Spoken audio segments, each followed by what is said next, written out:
Book of Job,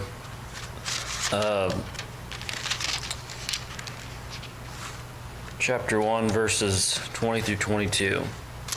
Then Job arose and tore his robe and shaved his head and fell on the ground and worshipped. And he said, "Naked I am from my mother's womb, and naked shall I return. The Lord gave, and the Lord has taken away. Blessed be the name of the Lord."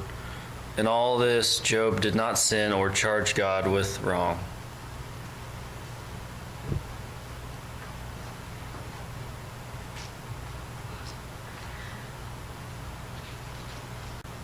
I'm going to do something that I haven't done in a long, long time today. That is, we're going to cover the book of Job in one sermon, all 42 chapters. And I have a one-page outline, so it's not uncommon to preach 5 minutes per chapter. So if that's the case, it'd be 220 or 230 minutes, but we won't do that. But I hope that the lesson today will be very beneficial to you. And there's a lot of things in the book that sometimes we overlook. We remember Job and all his trials, and we remember some blessings, but there are many things that we miss out because of not taking the time to look at it. Now, I might have the reading here already, so we'll just get past that and get right into the lesson. That is, Job undergoes testing, and all of us as Christians are going to undergo testing at different times. One of our good friends just bought a house in Taylorville, and they are pretty well moved in. Jane actually helped them move in. And they got up 2 weeks ago on a Sunday morning, and the man said to his wife, "There's water in the shower." And the little boy came out and said, "There's water in my bathroom." And they looked, and water was coming up, and they didn't know what to do. And they tried to stop it, and they couldn't. And I suggested to them, turn off the circuit. It must be to the pump. Maybe that's stuck or something. Anyway, they came into their old house and took showers and went home, and they had a lot of water. And of course, the next day was a holiday, but the guy came over and pumped out their septic tank and pumped them, and they got all the water stopped. But he said, "This is just something else. It seems like we go from one issue to another issue to another issue." And we have these problems at times, and we're all tested. Even congregations undergo testing. It's how we react to them that's important. And as we undergo testing, James tells us, and James is the half-brother of Jesus. Mary was the mother to both. Joseph was James's dad, and of course Jesus came from God, and Jesus was God, and still is. But he said, "Consider it all joy, my brethren." So how do you rejoice when you're suffering? Well, one way is to know this is temporary. This world is not our home. And even though we face testing, it'll get better for us. And don't give up. Not only that, but Job was an individual that was wealthy. And it's not a shame to be rich. Some of our brethren have been so wonderful because of that. Those of you who've been around for a while, have you ever heard of Washington Jeans or DC Jeans? The guy founded that company, and when he died, he left the money to the church. Well, the congregation said, "What are we going to do with the factory?" So they sold it, and they took all the money and started using it in mission work. When we started the church in Lincoln, they gave us $5,000 to help with the down payment of a building. Recently, they decided to dissolve the corporation, and every congregation of the Lord's Church in Tennessee and in Kentucky, regardless of their size, was given a $17,000 check as they sold this institution. The man used his wealth for the cause of Christ. I'm in charge of an estate, and it's a very large estate, and we're doing mission work throughout all the world. This past week, I've written checks for $78,000 and mailed them out to different places to get the word of God proclaimed in all different continents. And what a wonderful blessing it is. There was a man that owned coast-to-coast hardware stores. You may remember when they were around. And he sold all those. He moved to Los Angeles and started a school. His name was George Pepperdine. Maybe you've heard of Pepperdine University. There was an individual who had national life insurance by the name of A.M. Burton. and he gave thousands and millions of dollars to Lipscomb to help them. So there's nothing wrong with wealth. It's how we use it that's important. Sometimes we get jealous of people that have a lot, but at the end of the day, whether you're rich or poor, you still have to lay down and go to sleep, or sometime you still have to eat food, you still have to shower or bathe in some way. There's not any difference except financially, and whether we're rich or whether we're poor, we're still going to die. So that's what we need to be prepared for. Job was an individual that was blessed with a large family with his sons and daughters, and it's a wonderful blessing. Now, I know Jeff and Angie have a lot of expenses, probably with birthdays at Christmas time with the family, but I'm sure that they enjoy spending their hard-earned money on their grandchildren. And it's a joy to look at them and to say, I'd rather have grandchildren and spend money than not have grandchildren. There are times that maybe others agree with me. I would have loved to have gone straight from being married to having grandchildren and skip the kids in between, but that just doesn't happen. There's a process to go through that. But that's the point, that we can rejoice if we have a large family. In the Lord's church, the largest congregation among us was the Madison congregation. One time they had almost 5,000 people in that congregation. And they said that Ira North and somebody else knew everybody's name because they connected with them so much. But could you imagine what it would be like to have 5,000 people? And yet, what a wonderful blessing to know things could be done and things could be reached. A large family that gets along is a wonderful blessing, not only to the initial family, but to the whole community. And when the church family grows and we do these things, a great joy. Job had a family that, as far as we know, seemed to get along pretty well. And even though they were separated when the devil was allowed to cause Job a lot of grief and they died, it was still the point that there's nothing wrong with having a large family. We have a preacher in our area that has 8 children, and his wife said, we're done, 8's enough. And so I think they're done with a family of 10, and at one time they were literally half of the congregation. And so it was a point of, if you ask us to move, half of the people are going to leave here. Well, truly that's the case, but a large family is a blessing. We find that one can lose all, sometimes through no fault of theirs. Things can occur, and even though you're not at fault, it can happen. And when that happens, what occurs? My grandfather told me about the fact that his father owned a lot of land.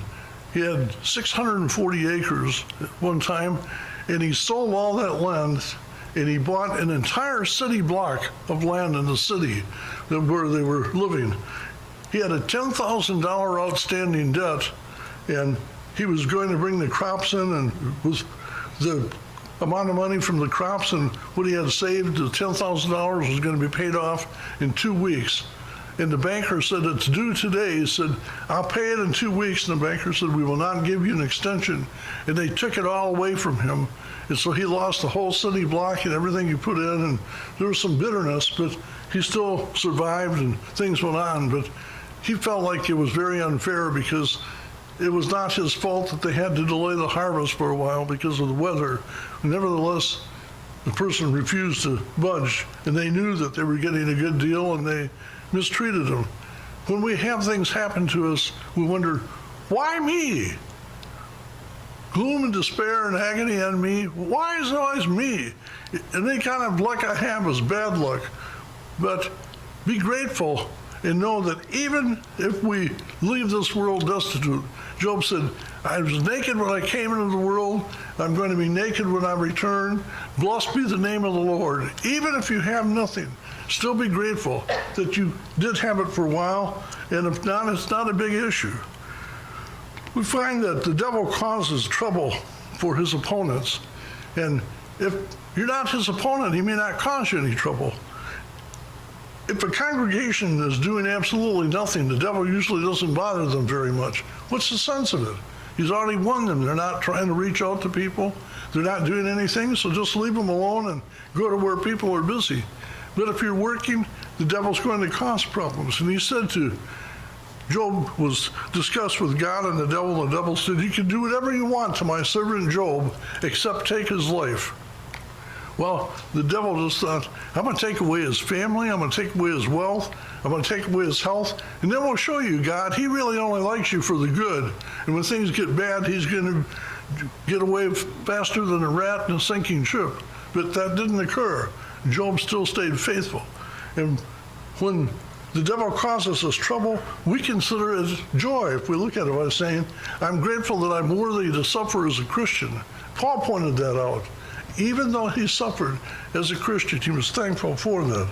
I think again of the fact that sometimes just being there is wonderful. We don't even have to say anything. His three friends, Bildad, Eliphaz, and Zophar, were individuals that were not really helpful to Job when they started blaming him. What is this terrible thing that you've done to God? Look how you've offended him. The Jews believed that 3 times and doom would come. I may have mentioned in previous times that Peter wanted to show he was a very loving person, so he said, Master, how many times should I forgive my brother? As many as 7 times? He took the 3, doubled it, and threw 1 more in for good measure, saying, Jesus would say, Peter, you've gone way beyond. That's wonderful. I'm so proud of you. But Jesus didn't say that. He said 70 times 7, or some versions say 77 times. And what he meant was, every time your brother repents, forgive them. Don't just stop. And we laugh at that, but what about 3 strikes and you're out? It's the same thing, it's just different verbiage. And you must not be living right if you're suffering. That's not the case. Sometimes just being there is all that's necessary and not trying to do things that are helpful when they aren't. One of the things that ministers do is they go to be with families a lot of times when death is right at the doorstep. And they sit there and they don't know what to say.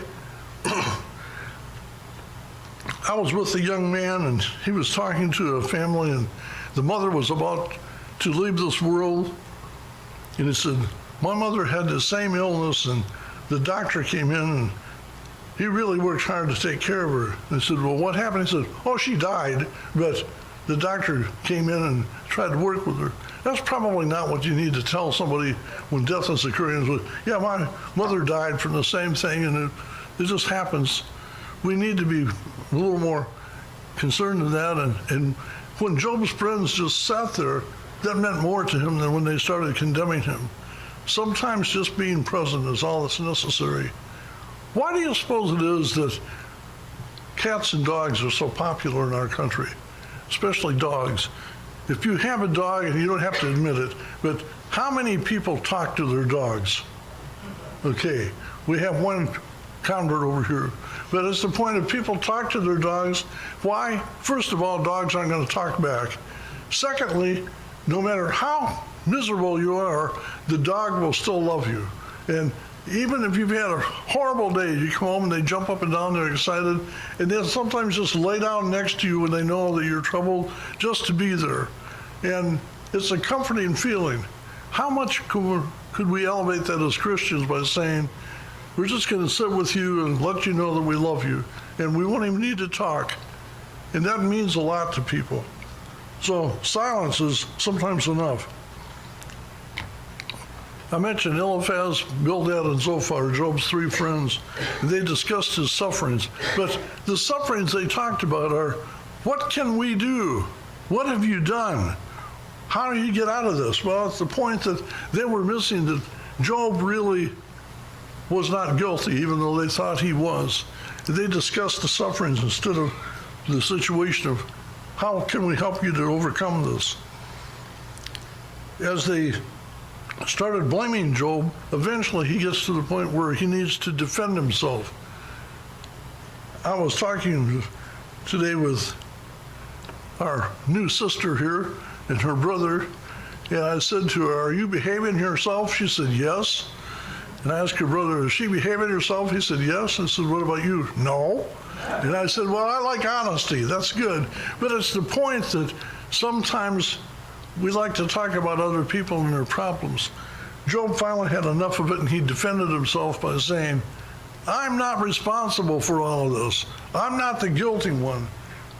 We do that sometimes, but we do that to deflect criticism. How many of you have ever said to someone in authority, well, what about them? What they did is a lot worse than me. You ever do that with your parents if you're going to get in trouble? You try to point out how your brother or sister is even worse than you. It's not that I'm not guilty, but they're worse than I'm doing this. What about them? Look what they've done. Well, Job finally got after them and said, I'm not responsible for these activities, so quit blaming me for everything and quit asking for help. As he defended himself, he was suffering, and the devil, from the bottom of his feet to the top of his head, put boils on him. And he was in terrible pain. He even broke up pieces of pottery and began to scrape himself because the boils were so bad and it hurt so much. But he was one that really needed to stand up and do what was right. It's okay for us to pray for relief. When we're struggling, there's nothing wrong, whether it be financial or emotional or physical, asking God to help us. Now, I've had people come in and say to me, I'd like you to pray for me that I die so I can get out of this. I said, I'm not going to pray for you to die. I'm going to pray for God's will to be done, and whatever that is, let's accept it. But I don't want to be the one to say, Lord, we love this person, but kill him, take him out of this world. I'm not going to say a prayer like that. If we're suffering and say, Lord, take away this pain, please. Whatever you need to do, please do it. Help me to be prepared and trust in you, and your will be done. And then leave it alone and trust in God. But it's okay to ask for relief not only for yourself, but for others. There's nothing wrong with that.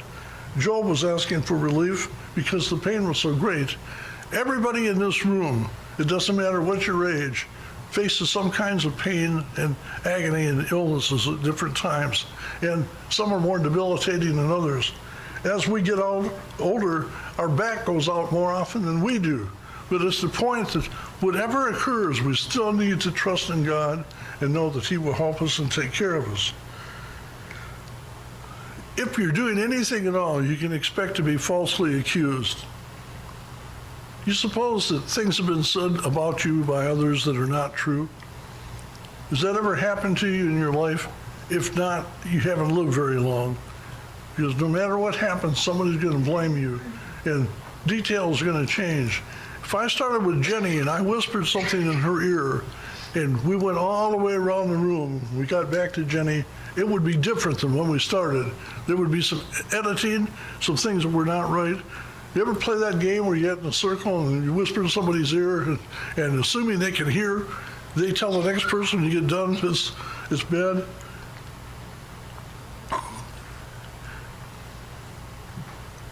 Marie and I just moved to Springfield, and they have a free limb pickup twice a year. And I had a tree out in the front that I wanted to cut down. It wasn't real big, but it was tall enough that it required a chainsaw to cut it down. And so I had a chainsaw, and I cut it down, and I saw the truck with the limbs being picked up just about 4 houses down. So I quickly grabbed all of the tree limbs, and I dragged them out to the street. And I did this real quickly, and they were heavy, and it was a great strain. And as I got done, I just saw like a curtain went down and closed. And my right eye, I'd ripped the retina completely loose, and I detached it, and I couldn't see. And at that point, I called the doctor, and they went in 4 days later, and they reattached the retina. And even though I don't have 100% vision, I still have vision enough I could see things pretty clearly. The word got out that I detached my retina, and I had to lay and sit in a chair with my head down for 8 days in a little hole like this, 22 and a half hours a day. And I could get up long enough to eat a meal and go to the bathroom, and I had to sit in a rocking chair and look down to sleep at night. It was a miserable thing. But prayers were being offered, and finally a preacher down in Belleville called me and said, we had a prayer for you today at our St. Louis area preachers meeting, and I hope you're doing well. I said, yeah, I'm doing pretty well. I'm recovering. I'm still not 100%, but I can do pretty much what I want. He said, that's remarkable. And I said, yeah. And he said, I don't know of anybody that I've ever talked to that had open heart surgery and is back so quickly doing things. And I said, I had a detached retina, but it was down there that I had open heart surgery and then they had to do all kinds of things. That's what occurs when people talk about you and they get things all mixed up. Just be prepared and don't allow that to get in the way of injuring what you're doing. Just trust in God.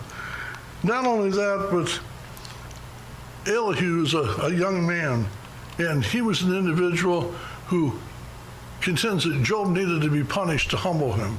Elihu was a young individual, and there's some things we need to talk about, and that is sometimes your friends think they know more about you than you know about yourself. You ever been around somebody like that they know not only who you are, but everything about you, and if you only do what I say, your life would be that much better. Now, you might think you know about yourself, but I know about you, and I know that this is not what you need to do. We must be very careful to not allow that kind of an attitude to prevail. And yet, there are folks that come up and say these things. Charles Hodge wrote books about elders, deacons, and preachers, and the book You're a Preacher was written by a preacher about a preacher. Charles Hodge was a very well-respected writer and a very good guy, but he started out his book in a way that was shocking even to us. It said, if you're not a preacher, then you're ignorant of what preachers do, and you have no idea, so don't even start judging them. And then he got into explaining the role of a preacher. But what a shock to come out and say, if you're not a preacher, you're ignorant of them and what they do. And that surely got attention. And the point is, we don't always know about everybody, and most people don't share all their inner secrets with everyone in the whole congregation. They keep things to themselves, and we need to know that we really don't know everything about people, but to love them and help them to get better. And it's sometimes blessing for us to realize that God even reveals to us his power and his sovereignty as he did to Job. He asked Job a bunch of questions, and the questions that he asked him were very clearly stated in chapters 37 and following, and that was, how do you answer these questions, Job? He talked about the world was suspended by nothing, and people laughed about that until they found out it is. Gravitational pull such that we aren't connected to anything. And as the earth rotates, the water shifts, and it's high tide, low tide, and the sun and the moon, and there's a 24 hours of day and night every time. We find not only that, but there are things that really help us to understand clearly how God is in charge. We just can't explain all these things other than this. Job was an individual that was defended to some degree by a young man, Elihu. And there are times that we need to listen to our young people. They actually might know more about certain things than we. They might understand things more clearly than we. And at the basic line, they're really honest. And because they're honest, they're going to say things that can embarrass us, but they're good teaching methods. A lady in the congregation who loved to talk invited some other women over to her house for a tea. And as they were having tea, the lady's 3-year-old daughter came in. And they were all excited to see her, and they talked to her, and they were happy. She walked at one lady and looked at her, and she walked around and looked again and said, Mommy, she doesn't have 2 faces. Well, of course, that didn't go over too well, but that's what her mother had said. She's a 2-faced woman, and it got her in trouble. Elihu said some things that others didn't, and they were right on the money. So when children of all ages say things, at least listen to them and consider what they have to say. It might be very beneficial to us. Well, God now he really scolds Job's friends, and he restores Job's family, his fortune, and everything is a wonderful blessing to him. He got after the people that thought they knew and didn't know, and we must be very careful for them. A preacher one time was looking out the window, and he said, well, there's Deacon Jones in the arms of a woman that he loves so much, and it's not his wife.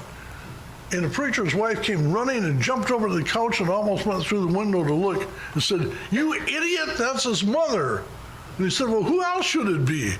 But she thought it was some woman that was in the community and he had his arms around her and he loved her and it wasn't his wife, thinking he's immoral. That's the way we think sometimes. We have to do better than that. Eliphaz, Bildad, and Zophar looked at Job in the same way. There's things that you've done that have caused this, and God's now scolded them. And look what he does to Job. Everything except his family, he's given back, and it's a double amount. He gave twofold of his sheep, his cattle, his goats, his wealth. Everything was twice as much. The family was the same number, but it's the point that God will bless us. And even if he doesn't bless us by doubling our amount, he's never left us. He will still care for us. So my suggestion to you is never give up on God, and he won't give up on us. Even when things look dark, it gets better. And there's a statement that it's always darkest before the dawn. Sometimes when things look bad, it's just before they get good. There's a song we sing sometimes, when peace like a river attendeth my way.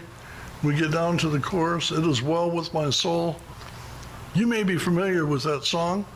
The writer of that song, George Spafford, was one that his wife had been overseas and she died. And he was on his way over with the children for a burial, and he was very heartbroken. And while they were out at sea, some waves came up and it caused the ship to capsize, and all of his children were drowned. And he was alone, was the only one left. And he writes the song, when peace like a river attendeth my way, when sorrows like sea billows roll, whatever my lot, thou hast taught me to say, it is well with my soul. When you think of that song and you read it, here's a man who just experienced great grief. His wife and his children are all gone, and he still gives God glory and said, it is well with my soul. We can do that. It's a wonderful blessing. I happen to be working on my master's degree at Abilene Christian, and a Bible scholar by the name of J.W. Roberts had died. And J.W. Roberts' wife, Delna, was a wonderful lady. And after the funeral, she went around and was serving people sandwiches and iced tea and coffee. And somebody said, your husband just died and you're able to do this? She said, he wanted me to do this after he died. He wanted us to celebrate his life. And I said, well, aren't you heartbroken? She said, yes, and when everybody leaves, I'm going to sit down and cry because my heart's broken. But right now, I'm going to do what he said, and I'm not going to give in. And she served everyone, and when they all left, then she kind of fell apart for a little while. But she realized that he had gained a victory. And yes, the pain was there. And as has been mentioned in almost every funeral sermon I've ever preached, if there's pain, that's because there was love. When you miss someone, it causes pain. The emptiness never fully goes away, but it can be filled to some degree by love, not only for that memory, but toward other people. And just because we don't think of a person 24/7 doesn't mean we don't love them. We think of them especially at times that are special to us. A widow lady or a widower, when their anniversary comes or when a birthday comes or a special holiday, all the time they remember their loved ones. And that's the way it should be. But we shouldn't just dwell in the past. Job said, naked came I into this world, naked shall I return. We can overcome and we will overcome. And so I would suggest as we begin to bring this lesson to conclusion that be like this young girl and put on God in baptism if you've not done that. Jeff looked pretty good in that suit that he was wearing, that baptistry garment, and I'm sure he'd put it on again today if somebody wants to be added to the body of Christ. If you've done that and you just need to be brought back, if you've gone AWOL, absent without the Lord, today, come back and get involved. It might be that you're an individual that simply wants to be part of the Pittsfield Church and you've not ever told them that. Or maybe you just have some needs.